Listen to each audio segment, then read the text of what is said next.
Hi Jen, how's it going? What I wanted to do with you today for the start of these videos is to work on the Chapter 15 Stat Practice Test. I think that's one of the homework assignments that you have to complete, so I just want to make sure that you're really ready for that test. I want to go through the whole practice test with you first before you take that test. Okay, so if you don't have it in front of you, grab it right now. You also will need a reference sheet as well. So grab those two things and then we can go through this whole thing together. Oops. Alright, so question number 1. A student decides to do a statistical analysis of the rainfall in a certain area of the country over the course of a specified, 30-day period. What type of study does this situation most likely require? And then it gives you a bunch of different options. Random analysis, a survey, a designed experiment, or an observational study. Clearly, if he's studying rainfall, it's not a survey because he's not asking people questions. He's not getting input back from the rainfall. That doesn't make sense. A random analysis, that doesn't make any sense either because we actually didn't really even study that. But C and D, a designed experiment or an observational study. Now, the difference between the two of them is that with a designed experiment, that means that you have a controlled group and you have a experimental group. And in this case, it says that he's just studying the rainfall in the certain area for 30 days. So it doesn't look like he's changing or interfering with anything. He's just observing. So I would choose choice D, which is an observational study. Okay. Number 2, what is a study that involves no researcher intervention called? And that would be an observational study as well, because if there's no researcher intervention, meaning they're not touching anything, they're not doing anything, they're simply sitting back and kind of taking notes, that means that it's an observational study. Okay? Number 3, a group of students want to find out the most popular movie selections of teenagers in their community. They go to the local mall, wait in front of the theaters, and ask teenagers what type of movie they saw and if that is the type of movie they normally prefer. This is an example of what? Well, just from the fact that it said that they're standing outside somewhere and they're asking people who are going by. Obviously, you've probably had that happen to you in the mall before. That's clearly a survey where they're getting people's opinions and then writing down what they said. That would be a survey. It's not an observational study because in an observational study, they don't ever talk to the person. They just kind of sit back and take notes. So that is the difference between those two. Number 4, a student wants to determine the percentage of impurities in the gasoline sold in his town. He must gather his materials, purchase gasoline samples, and test each sample. This process is best described as what? It's clearly not a survey because we're not asking anything of, anybody in the town. Random analysis is coming up again. It's not random analysis. It's not an observational study because in an observational study you just observe. So this is clearly a designed experiment because he designed this process where he's going to go get his materials, he's going to purchase gasoline samples, and he clearly has a goal in mind. He's clearly going to do something to test each sample. So that is a designed experiment. Alright. Number 5, while at a baseball game, Carlos decides to figure out what is the most popular food bought at the concession stand. While standing off to the side, he watches what people purchase. He records the food order of every 5th purchase made. This could be described as what? That is an observational study as well because he is standing in the background. He's not saying anything. He's not asking any questions. He's just taking notes. Yep. Okay. Number 6. When a researcher asked 4 people if they have seasonal allergies, 3 people responded yes. He concluded that 75% of the population at this locale suffers from seasonal allergies. Which of the following best describes the flaw in this survey?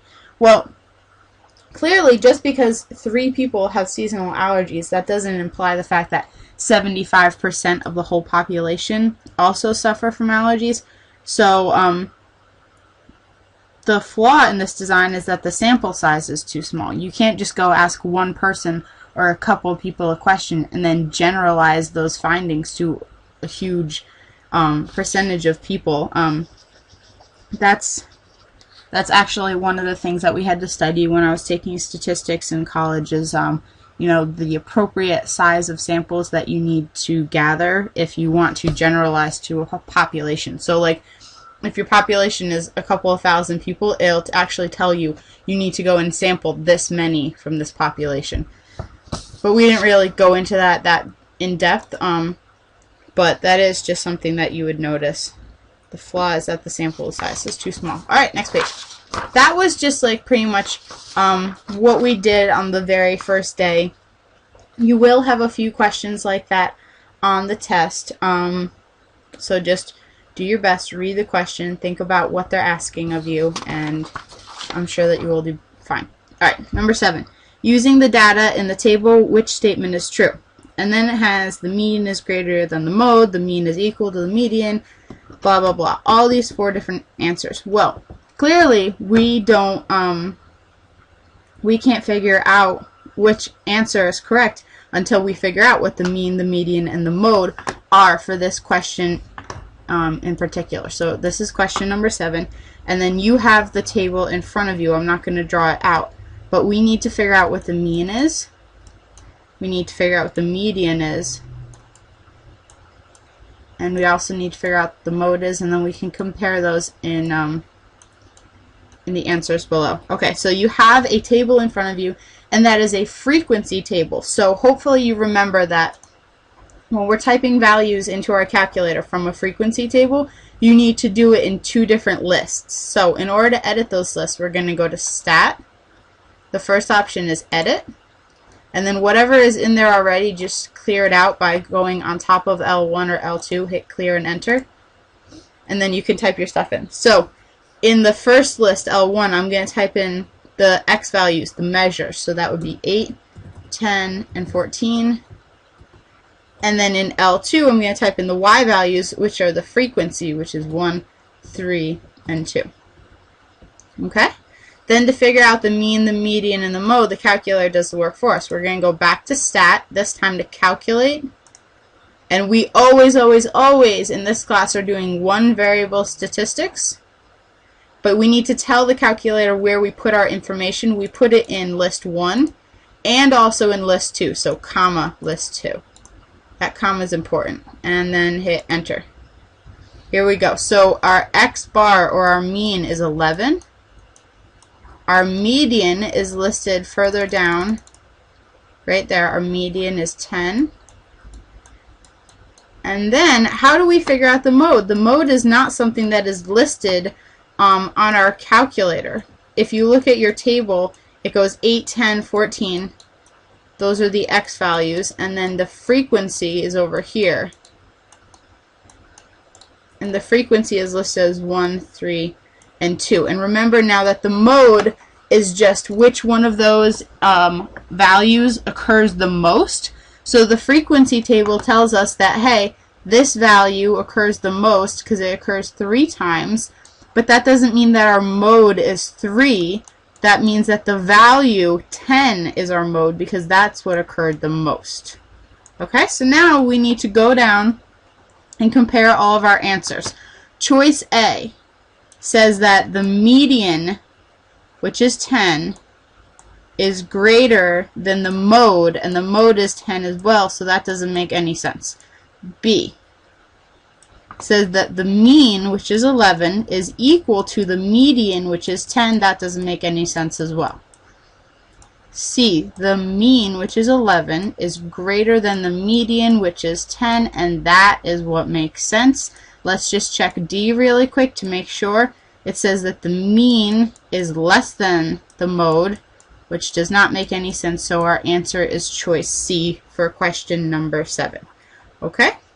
Moving on. Number 8.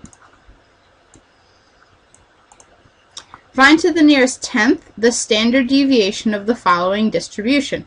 So you have 1, 2, 3, 4, 5, and then 14, 15, 14, 17, 10.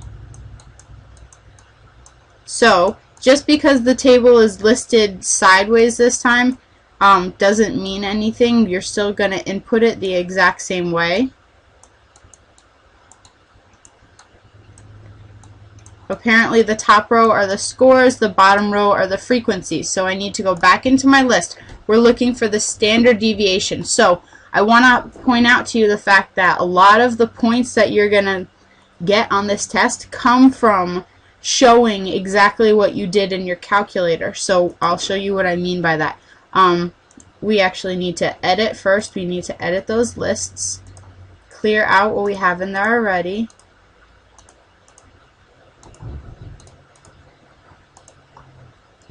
And the score is our X value. So it goes 1, 2, 3, 4, and 5. And then the frequency, 14 of those, 15 of those, 14 of those, 17 of those, and 10 of the last one. We are looking for the standard deviation, so I'm going to go to Stat Calc, and one variable stats yet again, just like always. I'm going to hit second L1, comma, second L2, because that's where my information is, and hit Enter. Now, notice how in the question it just says find the standard deviation. It did not say the sample standard deviation. It just says standard deviation. So when it doesn't specify sample versus population standard deviation, you always just go with the sigma, and that's population standard deviation. Whenever it doesn't specify, you go with sigma. So in this question it says find it to the nearest tenth, but in order to get all of the points on the test, this is really important, John, because you need as many points as you can possibly get on this test. You need to show me that you saw exactly this whole number in your calculator, because other than that, there's no work for you to show for this question, because it's just you typing numbers in your calculator. So you need to show me exactly what you saw in your calculator, all of those decimals, and then you can round it to the nearest tenth. Oops. Then you can round it to the nearest tenth, and that is your final answer. Okay? So it's really important that you show me all of your work first. Number 9. An insurance firm reported that the typical water skiing accident occurs near the dock from which they start. Which of the following statistical measurements are most likely being discussed? Okay. So this is what we're talking about, statistical measurements, mean, median, and mode, and standard deviation. So in this case, in this statistical study, it's talking about an insurance firm reporting where the typical water skiing accident occurs. So maybe they did a survey and they went out and they asked people, and some people said that most accidents occur near the dock. Some people said the accidents occur in the middle of the lake. Some people occur somewhere else. So they apparently took this survey and figured out that most accidents occur near the dock. So which statistical measurement are we discussing? Clearly it's not standard deviation, and it's not the mean, and it's not the median, because all of those statistical values need us to see numbers. You need numbers. You need numerical numbers, values, in order to figure out the mean, the median, and the standard deviation. However, the mode in statistics just means what occurs the most. So if you were asking the question, where does the accidents occur the most, or the most frequently, then that would make sense that we were talking about the mode, because the mode is wherever something occurs most frequently. So for number 9, your choice is B. Now I'm going to stop this and start another video for you.